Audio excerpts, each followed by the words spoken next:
Hello everyone welcome to Odia aspirant part 3। आज आम part 3 रे तीन टा कथा देखा। फास्ट देखा सुधांशु आमर आंब तोलुं। द्वितीय कथा देखा समू पांडा दिल्ली जावा गस्त विषय कथा हाँ ताकि यहाँ हेल्पफुल रही समस्त को कि गाँव गोटे पिलाटे केमती दिल्ली जाऊँगी यूपीएससी प्रिपरेशन। थर्ड रे आम देखा आम जो जाइए नदी सेपट भोजी तार गोटे टाइम लैप्स देखिए। Okay let's start.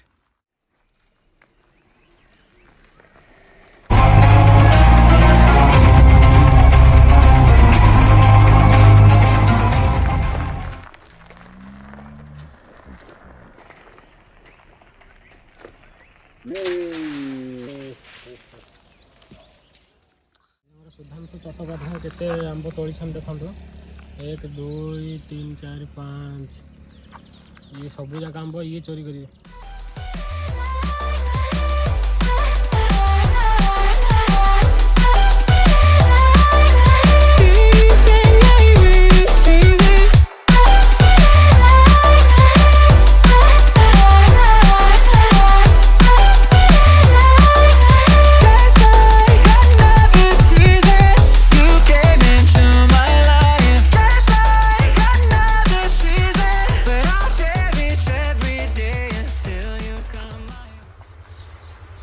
कौन तोड़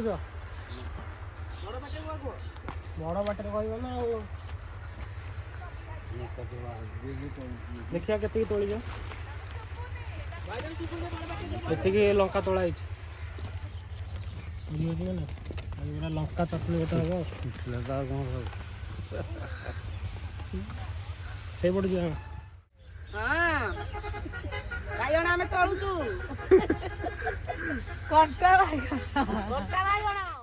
तुम गोटे कौन कहला कंटा बैगन एटा जीआई टैग जीआई टैग मत अप्रूव हो जाई तार कौन कौन ना कौन कंटे मुंडी बा कंटा बैगन कंटे मुंडी बैगन भिलेज सर्वाइव स्पेशल हम किछि लोकालिटी रे मिले जीआई टैग इंडिया विशेष रे हां सेठी देखले हमर देसी बैगन टा ठीक अछि जोटा कि माने लिमिटेड टाइम रे हबो माने गोटे पर्टिकुलर सीजन ना हबो जेहेतु देसी बैगन हला आ एबे जीआई टैग भी पाइबो किंतु हम जोटा थ्रू आउट दी इयर पाऊे वर्ष सारा से बड़ बैगनटा ये लगे यार भेराइटा कौन सुधांशु कह ए भेराइटी होची केवल बड़ साइज हम याकू वर्ष सारा कोन भेराइटर नाटा कौन ए बिहन मंजी ना बिहन ना होची VNR अच्छा जो कौन कहते बैगण माने जेमती कि मार्केटिंग कौन कहू मार्केटिंग तार नाही चाषी तार जति मूल्य पाइबा कथा परिश्रम मूल्य लोक माने पाई पारु नाहंती सेथिलागी चाषी माने बेसी असुविधा सम्मुखीन होउछन जानि छंती कंटे मुंडी बैगण अछि किंतु लोक मागे पहुंची पारनी कि ता मूल्य भी चाषी माने भी पाई पार नाहंती जति कि हम फ्रेश तोड़िले ताले केते दिन भीतर एडा माने खाइले ठीक रहबो तथापि जदि खाइबा 2-3 दिन भीतर खाइ परिबो भलो रे फ्रेश नहल तापर एटा पाची जिवो अच्छा आ एटा टेस्टी किंतु आर मार्केटिंग नाही बोले असुविधा होउची मार्केटिंग नाही हां उपयुक्त मूल्य मिली परनी माने लोक भी परिश्रम र मूल्य पाई पार ना जति कि परिश्रम करछन ए जिंसटा बाई मूल्य पाई पार नांती मार्केटिंग एटा को मासर स्टार्ट होउची एटा तथापि एटा नॉर्मल मास कोन कार्तिक मासर स्टार्ट होउची फेब्रुआरी रे सरुची हां सरुची बोले एटा भी रहले पानी मडा हले पुनी पळेबा एप्रिल में आडू पळेबा पानी जते दिन दउथो पानी दउथो सारा पिडा जो से फळुथो भाई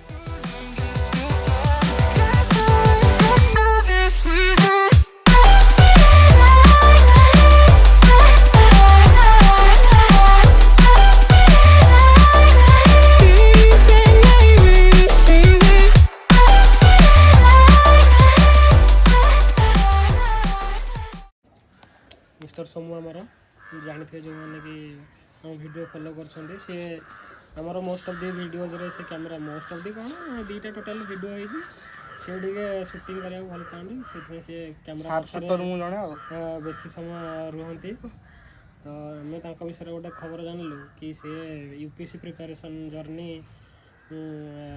स्टार्ट करिया जाउछंती जून 5 रे डेट भी फिक्स हो जाइए ठीक अच्छे तो आम जाना कि स्कूलिंग कौन थी +2 साइंस की आर्ट्स तापर ग्रेजुएशन रे कौन रखते स्ट्रीम तापर यूपीएससी जर्नी जो स्टार्ट करेंगे ऑप्शनल कौन जीएस कौन केमती कौन पढ़ापढ़ी स्टार्ट करेंगे से विषय जाना ताकि यहाँ गोटे हेल्पफुल हम आमर जो ओडिशार जो एवरेज स्टूडेंट ଯାଉଛନ୍ତି ମାନେ ପ୍ରିପାରେସନ୍ କରିବାକୁ ଭାବୁଛନ୍ତି ଦିଲ୍ଲୀ ଯିବାଟା ଠିକ୍ ରହିବ କି ନାହିଁ ସେ ବିଷୟରେ ଟିକେ ଯେହେତୁ ସେ ତାଙ୍କ ଜର୍ଣ୍ଣି ଷ୍ଟାର୍ଟ କରିଛନ୍ତି ତ ସେ ବିଷୟରେ ଟିକେ ଆମେ ଜାଣିବା।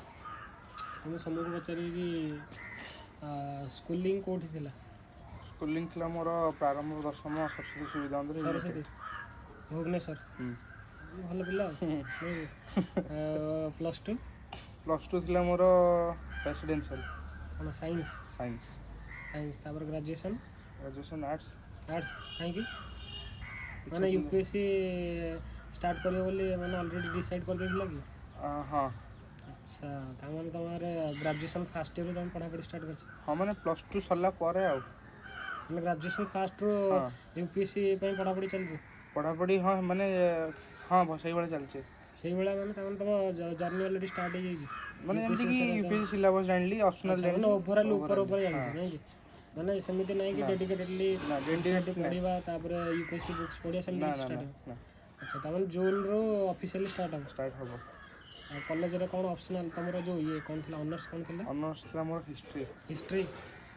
ତାମାନେ ଏଠି ହିଷ୍ଟ୍ରି ଅପସନାଲ୍ ରହିବ?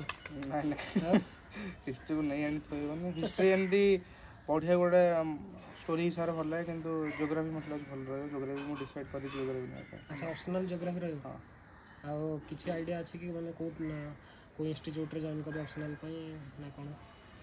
ଅପସନାଲ୍ ପାଇଁ ରିସେଣ୍ଟଲି ତ 3 ଜଣ ସାର୍ ଅଛନ୍ତି, ହିମାଂଶୁ ସାର୍ ଆଉ ନିତୁ ମ୍ୟାଡ଼ାମ୍, ସବିର ଅହମଦ ସାର୍। ଆଚ୍ଛା ହଁ।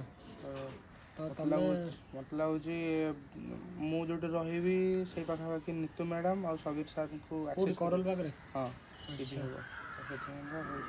ତ ଅପସନାଲ୍ ପୁରା ଫାଇନାଲ୍? ହଁ। ତ ତାହେଲେ ତ ତୁମେ ଯଦି ଆଙ୍କଠାରୁ ନେବ ଅପସନାଲ୍ ତାହେଲେ GS କେଉଁଠି ନେବ କୋଚିଂ? GS ମୁଁ କିଛି ଡିସାଇଡ଼୍ କରିନି, ଥରେ ଅପସନାଲ୍ ସରିଯାଉ ଦେନ୍ ମୁଁ GS ଡିସାଇଡ଼୍ କରିବି। ତାହେଲେ ଫାଷ୍ଟ ଅପସନାଲ୍ ତାପରେ GS? ତାହେଲେ ଅପସନାଲ୍ ତ ତାପରେ 3 ମାସ ଲାଗିଯିବ? ହଁ ଅପସନାଲ୍ 3 ମାସରୁ 3 ମାସ କେମିତି ମାନେ କୋର୍ସ ସରୁ ହଁ ଯାହା ବି ହେଲେ କୋଚିଂଟା ତାପରେ GS ଡିସାଇଡ଼୍ କରିବ? ହଁ। ଆଉ GS ପାଇଁ କେଉଁଟା ଡିସାଇଡ଼୍ କରିଛ କୋଚିଂ ନା ସେମିତି କିଛି ନା ସେଲ୍ଫ ଷ୍ଟଡ଼ି? ଏମିତି ତ GS ବହୁତ ସାରା ଇନଷ୍ଟିଟ୍ୟୁଟ୍ ଅଛି, ଯେମିତି ଫୋରମ୍, ତାପରେ ବାଜିରାମ ହେଲା, ଭିଜନ୍ ହେଲା, ରାଉଜ IS ହେଲା, କିନ୍ତୁ ଡିସାଇଡ଼୍ ସେଇ ଅପସନାଲ୍ ତ ବହୁତ ସାରା ପିଲା ଅଛି ଯେଉଁମାନେ କି GS ଯାଉଥିବେ, ସେମାନଙ୍କ ପାଖରୁ ତାଙ୍କଠୁ କିଛି ଆଇଡ଼ିଆ ନେବ ସେଠି ଯାଇକି ନାଇଁ କି? ଆଉ କିଏ ସାଙ୍ଗମାନେ ଯାଉଛନ୍ତି ପ୍ରିପାରେସନ୍ ପାଇଁ? ନାଇଁ ଆଉ କେହି ନାହାନ୍ତି, ଯାଉଥିବେ ଲୁଚିକି କେହି କହୁନାହାନ୍ତି। ଆଚ୍ଛା ଆଉ ତୁମେ ଏକା ଯାଉଛ? ହଁ। ଆଉ ରହିବ କରଲ ବାଗରେ? ହଁ। PG ନା ସିଙ୍ଗିଲ୍ ରୁମ୍? ସିଙ୍ଗିଲ୍ ରୁମ୍ ଭଲ ହେବ PG ଅପେକ୍ଷା। ଏଇ ଜର୍ଣ୍ଣି ଷ୍ଟାର୍ଟ କରୁଛ ଆମେ ଯେତିକି ଜାଣିଛେ କି ମାନେ ପ୍ରାୟ ଟାଇମ୍ ଲାଗିଯାଏ, 4 ବର୍ଷ 5 ବର୍ଷ ଲାଗିଯାଏ ଇନ୍ ଜେନେରାଲ୍। ତ UPSCର ବି ରିପୋର୍ଟ କହୁଛି କି ପ୍ରାୟତଃ 28-29 ବର୍ଷରେ ମାନେ ପିଲା କ୍ଲିଅର୍ କରୁଛନ୍ତି, 21 ବର୍ଷରେ 22 ବର୍ଷରେ ବି କ୍ଲିଅର୍ କରୁଛନ୍ତି, କିନ୍ତୁ ମୋଷ୍ଟଲି ଯେଉଁମାନେ କ୍ଲିଅର୍ କରୁଛନ୍ତି 28-29 ବର୍ଷରେ କ୍ଲିଅର୍ କରୁଛନ୍ତି। ତ ତୁମକୁ ଟାଇମ୍ ଲାଗିଯାଇପାରେ, ଆମେ ରେଡ଼ି ଅଛୁ। ସେଇ ପ୍ରତି କିଛି ମାନେ ଭାବିଛ ନା କି ନାଇଁ ଯାଉ ଗୋଟେ ବର୍ଷରେ ପାଇଯିବ ଏମିତି ଲାଗୁଛି? ନାଇଁ ଅନେଷ୍ଟ ରହି କହିବ ମାନେ କ'ଣ ମୋଟିଭେଟେଡ଼୍, କେତେ ମୋଟିଭେଟେଡ଼୍ ଅଛି? ମୋତେ ଲାଗୁଛି କି ମୁଁ ଏଇ ପ୍ରୋସେସ୍କୁ ଫଲୋ କରିକି ଯେତିକି ଟାଇମ୍ ଲାଗିବ ବି ଆଚିଭ୍ କରିପାରିବି। ଫାର୍ଷ୍ଟ ଇୟର୍ ପଢ଼ାପଢ଼ି ହେବ, ସେକେଣ୍ଡ ଇୟର୍ ଠାରୁ ଏକ୍ଜାମ୍ ଦେବ? ହଁ। ମେ ବି ଆଉ ଟିକେ ଡେରିରେ ଦେବି ଯଦି ମାନେ ସେତିକି କନଫିଡେନ୍ସ ନ ଆସିଲା କି ମୁଁ ଏକ୍ଜାମ୍ ମାନେ ଆଟେମ୍ପ୍ଟ କରିପାରିବି କି ନ କରିପାରିବି, ଦେନ୍ ସେମିତି କିଛି ଡିସାଇଡ଼୍ କରିନି। ତ ଇନ୍ ଜେନେରାଲ୍ ମୁଁ ଭାବିଛି କି 2 ବର୍ଷ ପ୍ରିପାରେସନ୍ କରିବି। ତ ଏଇ ମୋଟିଭେସନ୍ କେମିତି ଆସିଲା କି UPSC ପ୍ରିପାରେସନ୍ କରିବ ବୋଲି? ଆକ୍ଚୁଆଲି ମୁଁ 10th ପରେ ଯେଉଁ +2 ଟାଇମ୍ରେ ମୁଁ NDA ଏକ୍ଜାମ୍ ଦେଇଥିଲି। ଆଚ୍ଛା। ଯେଉଁ NDA ଏକ୍ଜାମ୍ ଜାଣିଥିଲି କି UPSC କଣ୍ଡକ୍ଟ କରୁଛି, ମୁଁ ସେଇଥର ଫାର୍ଷ୍ଟ ଟାଇମ୍ ପାଇଁ ଏକ୍ସପୋଜର୍ ହେଲି କି OMRରେ ନେଗେଟିଭ୍ ମାର୍କିଂ ହୁଏ ଆଉ ଏତେ ସାରା କୋଶ୍ଚିନ୍ ବି ଆସେ। ମୁଁ ଜାଣିନି, ମୁଁ ସବୁ ଫର୍ମ ଫିଲ୍ଅପ୍ କରିଥିଲି। 10thରେ OMR ନଥିଲା କି? OMR ଥିଲା, କିନ୍ତୁ UPSC ଯେଉଁ କଣ୍ଡକ୍ଟ କରୁଛି ମିନ୍ସ ଯେତିକି ସାରା ଏକ୍ଜାମ୍, ତ ତା'ର ପର୍ଟିକୁଲାର ଟାଇମ୍ ଲିମିଟ୍ ରହୁଛି, ଆଉ କୋଶ୍ଚିନ୍ଟା ଟ୍ରିକି ରହୁଛି, ଆଉ ଫ୍ୟାକ୍ଚୁଆଲ୍ ଅପେକ୍ଷା ଯେମିତି ତୁମକୁ ଲଜିକାଲ୍ ବହୁତ ସାରା ଜିନିଷ ତୁମକୁ ଜାଣିବାକୁ ମିଳିବ। ତ ମୁଁ ଜାଣିନି, ମୁଁ NDAରେ ସବୁ ଜିନିଷ ମାରିକି ପଳେଇ ଆସିଥିଲି ଦେଖିଲା ପରେ। ନାଇଁ UPSC ପ୍ରତି ଯେଉଁ ସିଭିଲ୍ ସର୍ଭିସ୍ ସେଇ ପରଠୁ ମୁଁ ଜାଣିଲି କି UPSC ସିଭିଲ୍ ସର୍ଭିସ୍ ବି କରୁଛି, ତାପରେ CDS କରୁଛି। ଧୀରେ ଧୀରେ ଇଣ୍ଟରେଷ୍ଟ ହେଲା। ଆଉ କିଏ ତୁମର ମାନେ ସିନିୟର୍ ମାନେ ଏମିତି ପ୍ରିପାରେସନ୍ କରୁଛନ୍ତି? ହଁ, ଭାଇ ଜଣେ ଅଛନ୍ତି, ତାଙ୍କଠୁ ବହୁତ ସାରା ଗାଇଡ଼େନ୍ସ ମିଳିଛି, ତ ସେଥିପାଇଁ ମୁଁ ଡିସାଇଡ଼୍ କଲି କି ଏଇ ଲାଇନ୍କୁ ଧୀରେ ଧୀରେ ଏଣ୍ଟର କରିବା ପାଇଁ। ଜିନିଷ ହେଉଛି କି ବହୁତ ସାରା ଏଇଟା ହେଉଛି ଗୋଟେ ମାନେ କହିବାକୁ ଗଲେ ସମୁଦ୍ର। ଘରେ କେମିତି ସପୋର୍ଟ କରୁଛନ୍ତି? ଘରେ ଦେଖନ୍ତୁ ଫାଇନାନ୍ସିଆଲି ତ ସପୋର୍ଟ ସବୁବେଳେ ରହିବ, ମାନେ ରହିବା ଦରକାର। ବିନା ଫାଇନାନ୍ସିଆଲ ସପୋର୍ଟରେ ଏଇଟା କେବେ ହେଇପାରିବନି। ଆଉ ନର୍ମାଲ ଜିନିଷ ଜଣେ ଗୋଟେ ଯଦି ବଡ଼ ଜିନିଷକୁ ଆସ୍ପାୟାର କରିବ ତ କେଉଁଠି ନା କେଉଁଠି ସମସ୍ତଙ୍କ ମନରେ ଟିକେ ଡାଉଟ୍ ରହିବ, ଡର ବି ରହିବ। ଆଚ୍ଛା, ଡର ଅଛି ତାହେଲେ? ଡର ଅଛି, ଡର ରହିବାଟା ଜେନୁଇନ୍ ଜିନିଷ। ଡରଟା ବି ରହିବା ଦରକାର, ରହିବା ସେଇଟା ତୁମକୁ ଚ୍ୟାନେଲାଇଜ୍ କରିବ କି ହଁ ଭାଇ, ପୁସ୍ କରିବ କି ଭାଇ ଜଲ୍ଦି ଜଲ୍ଦି ପଢ଼ିକି ଏକ୍ଜାମ୍ କ୍ଲିୟର୍ କର, ନାଇଁ କି? ତ ତୁମେ ଡିସାଇଡ଼୍ କରିଦେଇଛ କି ରହିବ କରଲ ବାଗରେ, ଅପସନାଲ୍ ନେବ ଫାଷ୍ଟ, ତାପରେ ଅପସନାଲ୍ ସରିଲେ ଜିଏସ୍। ଆଉ କିଛି ମାନେ ଯେମିତିକି ଯେହେତୁ ତୁମେ ଗ୍ରାଜୁଏସନ୍ ଜାଣିଲଣି ତ ଟପର୍ସ ମାନଙ୍କୁ ବି ଫଲୋ କରୁଥିବ। ହଁ, ମୁଁ କେଉଁଠି ନା କେଉଁଠି କହିବି କି ଟପର୍ସ ମାନଙ୍କର ରୋଲ୍ ମାନେ କହିବାକୁ ଗଲେ ସମସ୍ତଙ୍କ ଲାଇଫ୍, ମାନେ ସ୍ପେସିଫିକଲି ମୋ ଲାଇଫ୍ରେ ମାନେ ଅଧିକ, କାରଣ ଟପର୍ସ ହିଁ ମାନେ ଜେନେରାଲି ଗ୍ରାଜୁଆଲି ଆମେ ଟପର୍ସ ମାନଙ୍କୁ ଦେଖିଥାଉ, ନାଇଁ କି? ୟୁଟ୍ୟୁବ୍ ଥ୍ରୋରେ ଆମେ କି ଆମେ ସେ ଜିନିଷ ଜାଣିପାରୁଛେ। ତ ଟେଷ୍ଟ ସିରିଜ୍ ବଗେରା ମାନେ ଯେମିତିକି ଅପସନାଲ୍ ସରିବ, ଟେଷ୍ଟ ବି ଦିଆଯିବ। ହଁ, ଅପସନାଲ୍ ସରିଲା ପରେ ତ ଧୀରେ ଧୀରେ ମୁଁ ପ୍ରାକ୍ଟିସ୍ କରିବି, ଟେଷ୍ଟ ସିରିଜ୍ ଜଏନ୍ ବି କରିବି ଅପସନାଲ୍। ଆଉ ଗୋଟେ ବଡ଼ କ୍ୱେଶ୍ଚନ୍ ରହିବ, ଟିକେ ଇଣ୍ଟରପ୍ଟ କରିବି। ଯେମିତିକି ଆମର ସରସ୍ୱତୀରେ ପଢ଼ିଲେ ବି ଆମେ ଓଡ଼ିଆ ମିଡ଼ିୟମ୍ ପିଲା, ପ୍ରାୟ ପିଲା ଟିକେ ଯେଉଁମାନଙ୍କର ମାନେ ଭଲ ଷ୍ଟୁଡେଣ୍ଟ ବି, କିନ୍ତୁ ଟିକେ ଡର ରହୁଛି କି ଲାଙ୍ଗୁଏଜ୍ ଡର ରହୁଛି କି ମାନେ ଓଡ଼ିଆ ମିଡ଼ିୟମ୍ ଆମେ ୟୁପିଏସ୍ସିରେ ଇଂଲିଶ ସବୁ ଜିନିଷ ତ ଇଂଲିଶରେ ପଢ଼ିବା, ବୁଝିହେଉଛି କି ନା? ଯଦି ଆମେ ବୁଝିପାରୁଛେ, ଲେଖିପାରୁଛେ, ସବୁ କରୁଛେ, କିନ୍ତୁ ଟିକେ ଡର ଥାଏ କି ଆମେ ଏକ୍ଜାମ୍ କ୍ଲିୟର୍ କରିପାରିବା ନା। IITରୁ ଇଞ୍ଜିନିୟରିଂ ବ୍ୟାକ୍ଗ୍ରାଉଣ୍ଡର ପିଲା ଆସୁଛନ୍ତି, ଏକ୍ଜାମ୍ କ୍ଲିୟର୍ କରୁଛନ୍ତି, ତ ତାକୁ ନେଇ କ'ଣ କହିବ? ମାନେ କିଛି ସେମିତି ଡର ଥାଏ ନା ଇନ୍ ଜେନେରାଲି ତୁମକୁ ଲାଗେ କି ନା ପଢ଼ିଲେ ହେଇଯିବ? ଦେଖନ୍ତୁ, 1750 ମାର୍କ ଗୋଟେ ଭାଷ୍ଟ, ମାନେ ବହୁତ ବଡ଼, ମାନେ ଫାଷ୍ଟ ମୋର ବି ସେମିତି କିଛି ଏକ୍ସପିରିଏନ୍ସ ନାହିଁ, କିନ୍ତୁ କେଉଁଠି ନା କେଉଁଠି ଡର ଅଛି କି ଲାଙ୍ଗୁଏଜ୍। ଦେଖନ୍ତୁ, ଯଦି ଆପଣଙ୍କ ପାଖରେ କଣ୍ଟେଣ୍ଟ ଅଛି ଦେନ୍ ଆପଣ ଲାଙ୍ଗୁଏଜ୍କୁ କେମିତି ନା କେମିତି ମ୍ୟାନେଜ୍ କରିପାରିବେ। ଯଦି ଆପଣଙ୍କ ପାଖରେ କଣ୍ଟେଣ୍ଟ ନାହିଁ ତ ଦେନ୍ କେତେ ଲାଙ୍ଗୁଏଜ୍ ମ୍ୟାନେଜ୍ କରିପାରିବେ?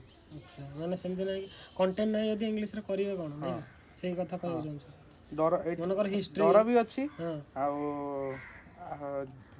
ମନରେ ଭାବନା ବି ଅଛି କି ମୁଁ କରିପାରିବି ବୋଲି। ଠିକ୍ ଅଛି, କରିହେବ, ସେମିତି କିଛି ବଡ଼ କଥା ନାହିଁ। +2 ତ ଆମେ ପୁଣି ଇଂଲିଶରେ କରିଛେ, ନାଇଁ କି? ଗ୍ରାଜୁଏସନ୍ ବି ଇଂଲିଶରେ ବୋଧେ? ଗ୍ରାଜୁଏସନ୍, ହଁ। ତ ବଡ଼ କଥା ନୁହେଁ, ଟିକେ ଟାଇମ୍ ଲାଗିଯାଇପାରେ, କିନ୍ତୁ ଯେହେତୁ ମାନେ ବହୁତ ସାରା ଟର୍ମିନୋଲୋଜି ନୂଆ ନୂଆ ଶିଖିବାକୁ ମିଳିବ, ବୁଝିହେଉଛି ନା? ଆମେ ଓଡ଼ିଆରେ ସିଲାବସ୍ ଆପଣ ନିଜେ ଦେଖୁଛନ୍ତି, ବହୁତ ସାରା ଜିନିଷ ସିଲାବସ୍, ତ ଟିକେ ଟାଇମ୍ ଲାଗିଯାଏ। ତ ଏଇ ଯେଉଁ ଇଂଲିଶଟାରୁ ଯଦି ଆମେ ଦେଖିବା, ତ ସେଇଥିରୁ ଯଦି ମୁଁ ଗୋଟେ ଏକ୍ସଟେଣ୍ଡେଡ଼ କରି କ୍ୱେଶ୍ଚନ୍ କହିବି କି ତାର ଡେଭଲପମେଣ୍ଟ ପାଇଁ ତୁମେ କ'ଣ କରିବ? ଯେମିତିକି ଏଡ଼ିଟୋରିଆଲ୍ ବଗେରା ପଢ଼ିବାର ଅଛି କି? ନ୍ୟୁଜ୍ ପେପର୍ ତ କହିବାକୁ ଗଲେ ଆମର ଭାଗବତ ଗୀତା, ବିନା ନ୍ୟୁଜ୍ ପେପର୍ରେ କିଛି ହେଇପାରିବନି। ଆଚ୍ଛା, ଫାଷ୍ଟ ମୁଁ ତ ପର୍ଟିକୁଲାରଲି ନ୍ୟୁଜ୍ ପେପର୍ ଷ୍ଟାର୍ଟ କରିନି, ମାନେ ମୁଁ ଖାଲି ସବୁବେଳେ ଏଡ଼ିଟୋରିଆଲ୍ ପଢ଼େ। ଏଡ଼ିଟୋରିଆଲ୍ରୁ ଯାହା ବି ତାର ଆନାଲିସିସ୍ ବି ଦେଖେ, ଯେଉଁ ୟୁଟ୍ୟୁବରେ କଣ୍ଡକ୍ଟ ହେଉଛି ତାର ଆନାଲିସିସ୍ ବି ଦେଖେ।